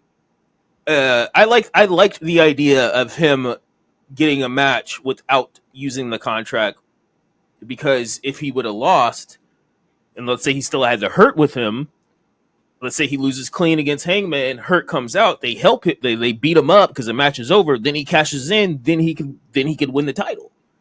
Like that would have been a really scumbag ass thing to do. That would have been cool as shit to me. And also I think the way Hangman goaded MJF into it, it makes MJF look fucking stupid. And usually heels, especially a smart heel, is scumbag like MJF, like making him look stupid and just like it reminds me of what happened in Dragon Ball Z when Cell was talking to Vegeta, and he's like, "Hey man, if you just let me absorb this android, I'll give you the real work you want." And that damn Saiyan pride, he's like, "Go ahead, go ahead, absorb it, so I can really beat your ass." And then what happened to him? He got smoked. Like it's torture. Bro, you can't. How you gonna? The difference is that Cell was the heel in this situation. So like you gonna let this baby face goad you into using your guaranteed shot that you can cash it at any moment, anytime. I don't know. I didn't like this. I'm just add some more information to this. Right. So I looked up the Casino Gauntlet winners, right? Because it's one of those things that he does on multiple like shows. Right. It's not just a singular event. So there's been a lot of Casino Gauntlet winners. Out of this list, 1, 2, 3, only 4 people have successfully won. Okay. Tony Storm, and that's that. No. Okay. Tony Storm, when she got the championship from Mariah May, was a Casino Gauntlet cash-in. Oh, okay. I'm Ospreay for the International was a Casino Gauntlet cash-in. MJF did Mox he beat Mox at Full Gear for the AEW World Championship. That was a Casino Gauntlet. Oh, okay. Man, memory Hangman like a goldfish. for Kenny. Yeah, no, it's only 4. Hangman, MJF, Will Ospreay, Tony Storm. Everybody else, it don't hit. It don't hit at all. I'm telling you right now. So somebody about to lose, or they're about to like pull a crazy fucking swap of the belts on MJF and Hangman, or Tony finally loses, which I'm okay with too. I love Athena, but Athena also has the ROH belt. Unless she's going to be 2-belt Athena, I don't know if that's going to be. I don't know if that's going to happen. I mean this as respectfully as possible because I like Athena too. Dare I say, love in ring wise. The more she talks on the mic, the more I kind of understand why she wasn't on Dynamite for 5 years. This nigga is so fucking wild, bro. Did you see what she said on Collision? I mean it respectfully, man. I really do. This nigga's nuts. His whole thing, people. His whole thing is like, where's this? Yeah, he just got Athena in the goddamn Shadow Realm. Exactly. Where this bitch at? Lo and behold, he's like, oh shit. Maybe you was in the right spot. I'm just saying, she ain't got to talk. Crazy. She ain't got to talk, bro. Billy, we was talking about female managers. She ain't got to talk, bro. Just wrestle. That's comedy, bro. Just wrestle. That's fucking nuts, yo. Okay. And when you say it like that in the aspect of like, TV and talking and promos, like nobody really can out promo Tony right now. Like Tony says what she wants, how she wants, deliver it how she wants, and it just works. Tony needs I don't think she can't be out promoed. It's just that there's not a lot of good promos in AEW. Like, and one of the best women promos is Britt, and we haven't seen her since she said I don't care.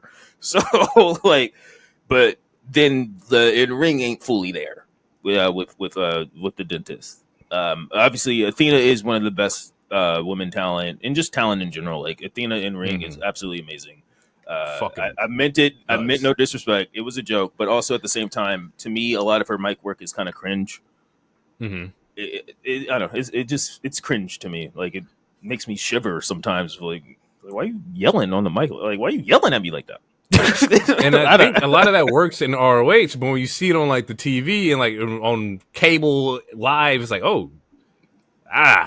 this ain't the place for that riffraff. What? It works on ROH because nobody's watching it. Because they ain't only worry about promos on ROH. You just saying shit. You can just say whatever the fuck you want. And say whatever the fuck you want. So, but yeah, I don't. Getting back, I don't think she's gonna beat Tony. I don't think she's gonna beat Tony. I don't. And the MJF thing is like, if Hangman is literally just if he was. What did they call him again? If you consider Hangman transitional, then we gotta we gotta talk about this roster and like how we use it, like because Hangman it shouldn't be a transitional. You don't blow that moment for this. Yeah, so I don't know. I'm worried. Like honestly, I hope they retcon this because like soon as MJF said it, like you could tell he had the shit. It was like, what the hell did I just say? Yeah. I low key hope they retcon this. Like, and he's just like, you know what? I was bugging. I don't even want this match. I like do a John Cena. Be like, hey, my bad. just hit him with the my bad. What was I talking about? I don't even remember. I need them to retcon it because again, it's weird, and I didn't even notice it until you said it. But yeah, the fact that both heels are be like, I'm gonna use like. And it's like you don't gotta copy the formula for how the E does it. You don't, and honestly, you shouldn't copy, quote unquote. You shouldn't copy the homework, I guess. But let's call a spade a spade. Like the reason why heels having the briefcase is more entertaining is because they're going to do it dastardly. They're going to do it. They're going to deceive you. It's going to come out of nowhere. Like that's what makes it entertaining. And then when faces win, they're the ones that usually say, "Yo, I'm going to challenge for this." Like Biggie's Right. like one of the only baby faces I remember that. I hated when he did that though. And Dean It Ambrose. was I mean, and the thing is, like, he said I was going to do it. He said I'm going to do it tonight, just so you know. And then he did it.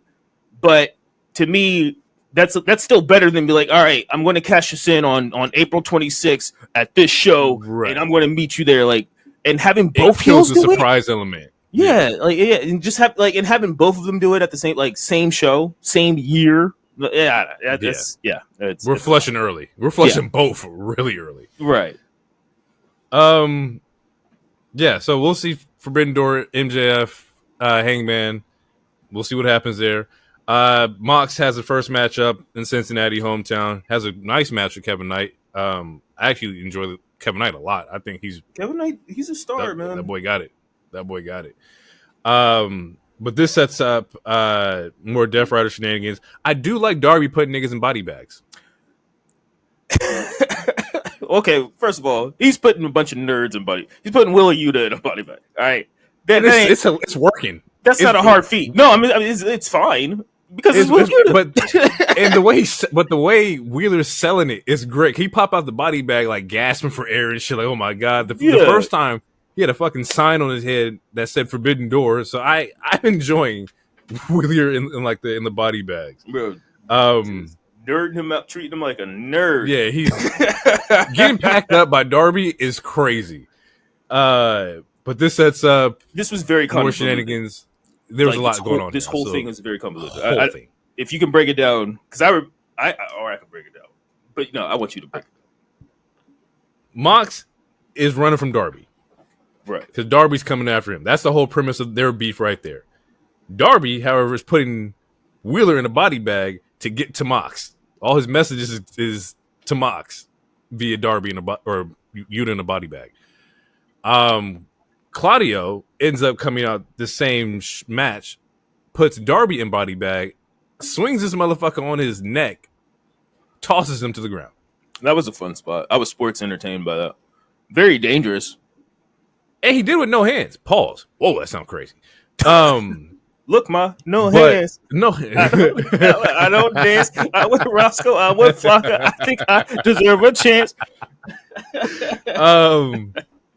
The return of Ospreay after Ospreay says he's had neck damage and back damage. All right, no. Yeah, now we're timing out. Go ahead. Nigga, what are we talking about, bro? 2 weeks ago, he says he has two herniated. Oh, I can't even say this word right now. Herniated. Yeah. Thank you. Whew, I am. Whew. It's not a good night for your boy. He had two say it again. Herniated disc, and he's gonna try to be back for Forbidden Door. But I don't know, bro. Blah blah blah. And that came out on the week that I wasn't there, and I think you guys already recorded, so we didn't really even talk about it that much. So we know say the word again. Herniated disc. We know how important that is and how serious that can be for the human body, especially if you work in a profession such as wrestling, right?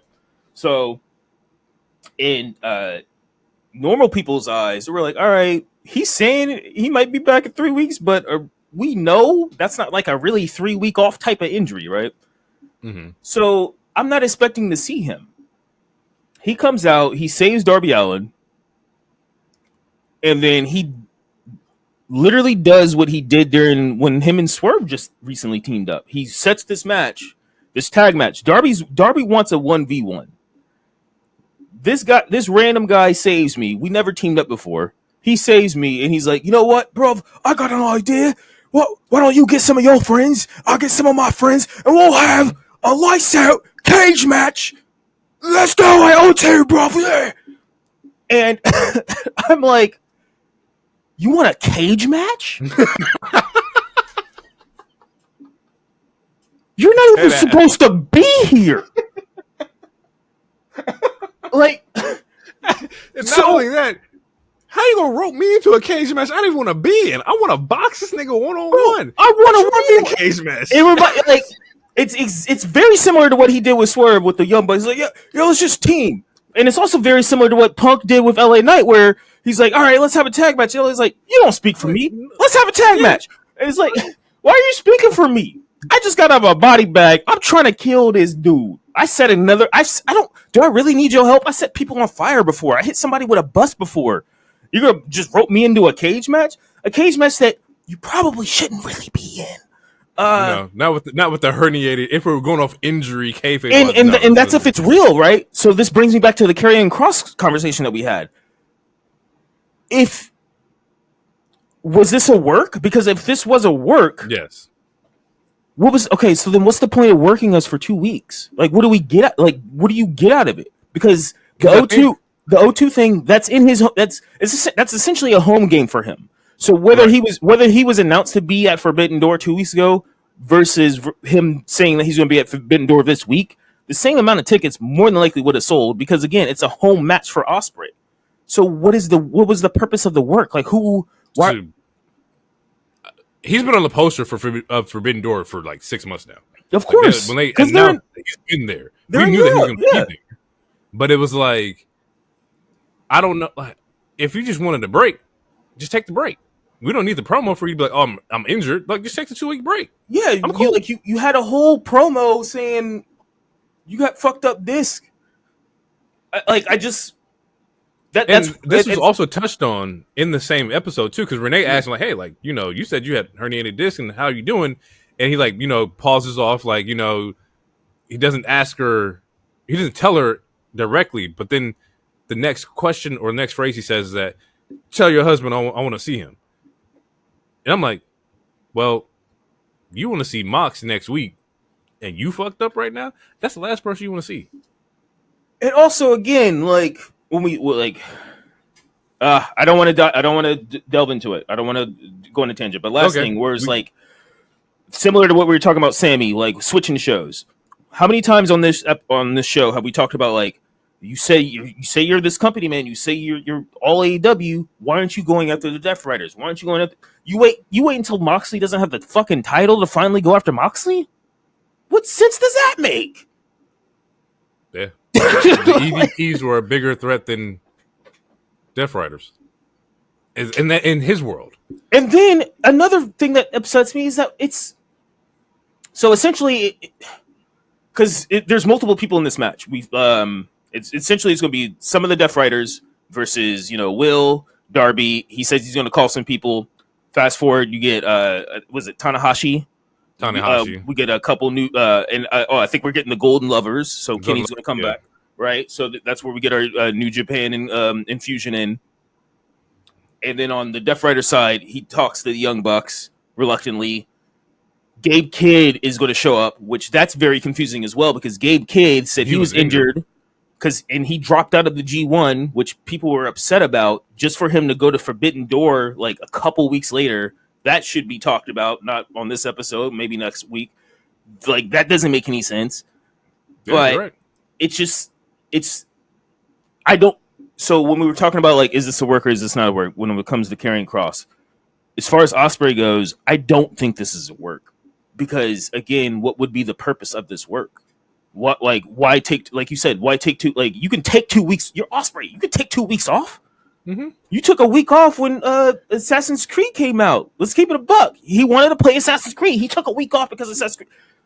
Like, let's just keep it a buck. Calling Will Ospreay the Kyler Murray of, like, the wrestling world is funny. Bro, he literally took a week off to play Assassin's Creed. So, okay, I think when it comes to Ospreay and, like, the work aspect, I think because they've already used the stretcher angle so many times, right, as far as, like, to write people off, you had to figure out some other way to do it, which was the injury angle, which for him to come out and say, hey, I can't do this. Although I don't like those angles because it makes, for me, the Adam Cole one seem disingenuous, right? Yeah. He comes out, he's really hurt. He's really not wrestling. So when you come out and do it 2 weeks later, you're leaning and using that same emotional like currency that people have for Adam Cole. Like, we can't do that, right? Granted, it's a work, and you shouldn't take wrestling seriously at all. And we all know wrestlers are some of the greatest fucking liars in the world. Just there was a different way we could have did this. I don't know. I wouldn't have done the injury angle of like, oh, I got 2 herniated discs, and then announce you're in a steel cage match. Unless he's going to get in his lights out match, because it is lights out, and get just destroyed, It's lights out, and apparently the cage is going to be bigger than usual because, again, this is It's 5 people. it's supposed. Essentially, this should be a blood and guts match, but I don't think the O2 Arena can accommodate a blood and guts match. So it's going to just be a bigger regular cage than usual. At least that's what That's the hypothesis. They want a Hell in a Cell type. They want cage with some ring work around. That way you can do spots and shit like that. Yeah. Which is fine. It's just I don't see the purpose of working us for 2 weeks. I don't see the purpose of a lights out match. What about this stipulates a lights out match? Mox and Darby maybe, but I wouldn't do it. Lights out for me is like, oh, we're trying to we're going to end the shit. This is me, you. We're going to wrap this shit the fuck up. You don't just use them just because, you know. I don't think there's any feud right now that calls for a lights out match. No. In AEW. Not unless we were getting Hangman and Swerve again.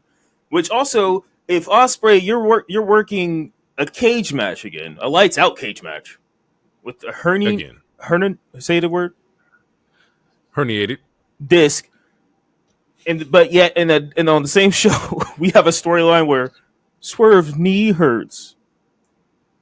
This nigga's fucking. He's about to work a cage match with 2 discs, and I'm supposed to feel bad because your knee hurt. We got it goes into the conversation about power levels when we talk about weapons and shit. It goes into that kind of conversation. Yeah. But anyway, I feel like we talked about. Yeah, we talked about it. Lights out match, Golden Lovers, Tanahashi, Ospreay, and Darby versus Death Riders. Well, Young Bucks. Not all the Death Riders. And Willer isn't in the match. Gabe Kidd is essentially taking a spot, which is very. That's a whole other thing. If I'm Willer, he's Death Rider Japan. Yeah, no, he's Death Rider Japan. He's Death Rider Light. He's he's like when Spider-Man joins the Avengers or some shit, or the homie in Wu-Tang who wasn't Wu-Tang but he was Wu-Tang affiliated.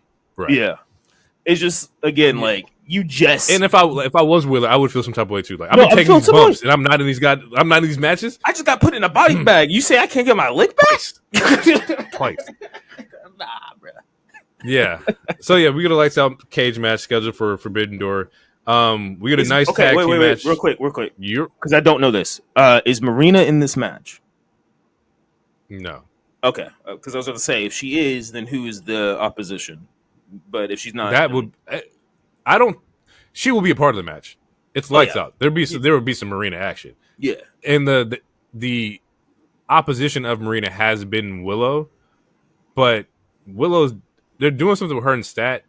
It's very interesting right now. I don't know just yet. It leads to do we get a Shayna pop? Do we get a Dakota? Does Dakota go to AEW? There hasn't been a return pop in a long time. I think that something's happening. If it's not Eddie Kingston, which I still think he's training and getting ready, it's going to happen with somebody pretty soon. Yeah. I mean, unless he's working us, it seems like he is still rehabbing. And the last video thing I saw him put, he looks haggard. He looks like, he hasn't shaved, and he looks tired, and he looks like he's rehabbing. So but which is rehab. If anybody's went through the rehab process, it only takes a second to clean up real nice. You just need a quick lineup. You know what I'm saying, in a shower. Shit. We get a 6-woman tag match. I think 6. Yeah. Windsor, Amanada, Willow versus Mercedes and Spooky Girls. This just sets up more feud for Tony and Athena and Windsor and Mercedes, which Mercedes is in a 4-way match right now. I think it's her, Windsor, Persephone from CMLL, and they haven't announced the Stardom woman talent yet. And of course, it's Athena and Tony. Also, Tekla has been growing on me. I like her. I like her a lot. She's cool. She's cool. It's just hard for me to respect her when you sign, you beat up your boss, you go to a new company, and you just get dogged out by. She be having some dope matches though. They're good matches. No, the match. I'm saying it's fine, but she be getting her ass whooped. Brutal hardcore matches. You supposed to be the new kid on the block, but you getting your ass beat. Getting fucked up. got fucked up so bad. I'm gonna join a gang. Yeah, fuck this shit. yeah. He's like, let me find some friends real quick, please. No, I can't be doing this shit. You see them headbutts? Fuck that. Yeah, we talked about the announcement of Tanahashi. We had Copeland and Stoke, which happened exactly how I wanted it to happen. This was not supposed to be no match. This wasn't supposed to be no graps. This is what I wanted when you talk about a superstar versus somebody who's not. Very entertaining engagement, laugh spots, crowd spots. I'm cool with that. Right. Kind of wild though, where Edge is like, "Is there any hoes in here?" He was like, "Yeah." He asked like, "Would you go out with Stokely?" She's like, "Me?" No. I was like, "No." Is there any hoes in here? And then like the crowd reacted. It's like. Yeah, Cincinnati ain't got no fine shit. Y'all ain't got no fine shit. Is there any hoes in here with Dave Stokely? Me? How could you know? What do you have to say about Stokely? He's bald. He gets no hoes. They need to put that on the shirt. I don't know how you can get away with that, but he needs to put that on the shirt. If you could put a woman with a black eye on a shirt, man, you can do that. Yeah, for sure. We can figure out some blurred words here. Match ends in DQ because FTR is here. FTR attacks, and then we get Nick Wayne, who also attacks. But this is also return of Christian, which is leading to the Cope and Christian tag team. Looks like their match is against Nick Wayne and forgot about his name. Kip Saban. Kip Saban. All right. Let's not get into a tangent. But when we were talking about MJF in the Hurt Syndicate, and I'm like, this is very anticlimactic. I feel the exact same way about this Cope in this CNC reunion. Like it's slightly rushed. It slightly, bruh. It has been 3 weeks. Reason like why I say slightly, just because where are they going next pay-per-view? Next pay-per-view is in Toronto. Right. They're that's what they're doing here. He's going home to Toronto. You wanted to put the Canadians. That's in September, right? There. Yeah. So then we have time. We need a match for y'all to get warm. We need to see what the on-screen chemistry look like. The reunion should have been at the Forbidden Door show. I would have gave them that because then that's at least another week. Because literally, it is what. Edge, what do you mean by reunion? Like you mean like the reunion match or like this spot particular? This spot because it came off so. It wasn't genuine. It came off. I don't even say generic. Again, this we're in mid-August. All this stuff happened late July. Cope comes back, saves Christian. He says, "Go find yourself." Christian gets attacked for 2 weeks, and then on this week they hug. There was no other backstage segments. There was no right. Why did Christian actually find himself? Because he didn't find it was just it was just all right, let's hug now, and now we're gonna be a team. Right.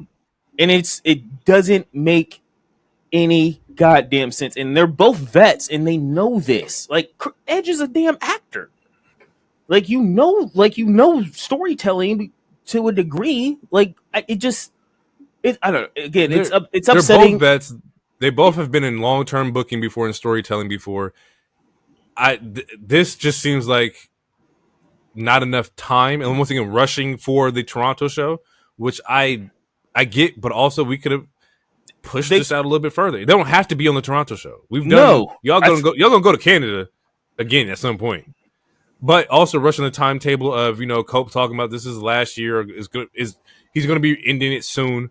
I get it. You want to give this run of Cope and Christian, which will probably do a match with Hurt Syndicate because those are two talent that Bobby and Sheldon respect entirely. We're going to get a match with the Bucks, and we're going to get a match with FTR. So exactly. You see where we're going here. Yeah, we're guaranteed at least 3 to 4 matches with them as a team, and that's including if they don't beat up some jobbers or something. Exactly. So so my thing is, if that's the case, Cope should have came back a little sooner then. But then the turn would have had to have happened a little sooner, which is also fine. It wouldn't have made any sense either. Both situations don't make any sense. Yeah. They should. I don't know. They should have waited another week. It is what it is. But I'll get off my soapbox. We gotta end the show, but like You're not wrong. I'm right there with you. It just felt rushed, I'm right very there with you. anticlimactic. Like they had the opportunity to do what KO and Sammy did a couple years ago. Like KO didn't instantly forgive Sammy. It took literally 3 to 4 weeks of Sammy getting his ass whooped.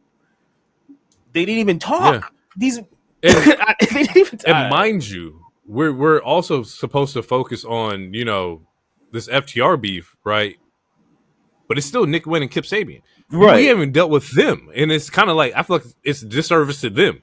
We fucked up Christian. We should be the one still terrorizing them, and then Cope comes out and whatnot. Like, yeah, like Christian. We don't even know Nick why. Wayne should have got a 1v1 first. Yeah, something. Forbidden Door could have been their 1v1. He gets jumped. Right. Then Edge helps again. Then we're set up for Toronto. Yeah, you see what I'm saying? Like just one more week. Page. Okay, cool. We're on the same page. I just want to make sure I wasn't bugging. I'm just like, bro, what is between this and the Hurst thing? I was like, what is TK, bro? Like, stop rushing. Man, there was a 4-way tag match, and I'm only speaking on this because I love what the Bucks are doing right now. I love the jobber gimmick. This is entertaining to me. I love the pyro, the no pyro. I love the fact that when that same show, Mox goes to find them and they're with the jobbers. I was like, why are they showing this view of this dude doing the fucking arm work? Like, who the fuck is here? And then you look behind the doors, it's the Bucks. I enjoy that. I like the idea that they're doing it so well that they cut the t-shirt price in half. They sell the t-shirt for $20 now. Like, there's things that I do get. I enjoy it. I see what they're doing. This may seem like a trail way for the Bucks to get back on being baby faces. It's kind of how Max and his whole "Let's go, Max! You're the best wrestler alive." People are starting to chant it. It's a thing, So I think it's going to take a little while for that, especially if they end up fighting Edge and Christian or Kobe. Yeah, it's going to be a minute for sure. Yeah, but this is their pathway for them, unless they do something crazy. But the path of money for the Bucks, the path of glory for them, and getting back to that spot is going to be a very entertaining way because they don't need to win matches; they just want to have fucking fun and shit. And I knew that when they lost to Brody and Bandito. At first, I was like, "Oh, it's going to be Hurt and Bucks," but they lost, and I was like, "Oh shit, we're going to get somebody new." Bucks ain't trying to get squashed. They EVPs. I mean, they're not getting squashed, but they definitely took an L, which is far more than what I thought was going to happen. And the main event was one of those ones where I did not understand the placement of this match. Show shouldn't have ended with this match. This is one of the ones where you had mentioned before, they're ending with the Japan stuff. This also was the return of Joe. Joe was put on the stretcher. Joe comes back, and there's no oh God, Joe's back. It's he's just here with the ops again. Yeah, nothing burger for me. No, there's no emotional payoff for anything. Yeah, with the exception of MJF and Hangman. Those are the only two where you're getting emotions and story and shit like that. So that's all I got for AEW. I have nothing else besides that. There was a Hook vignette or Batman logo that he got, which I thought I was on a screensaver. He resigned. Yeah, he did resign. So we'll see what is in store for Hook. But yeah, that's about it. I got nothing. Yeah, you got anything else in the wrestling world you want to get off your chest? Nope. No, I'm good. No, I don't think I do any either. So with that being said, people, we're going to get out of here. We'll catch you guys in the next one. It's been real. Peace out. Too sweet. Oh, believe in the wave.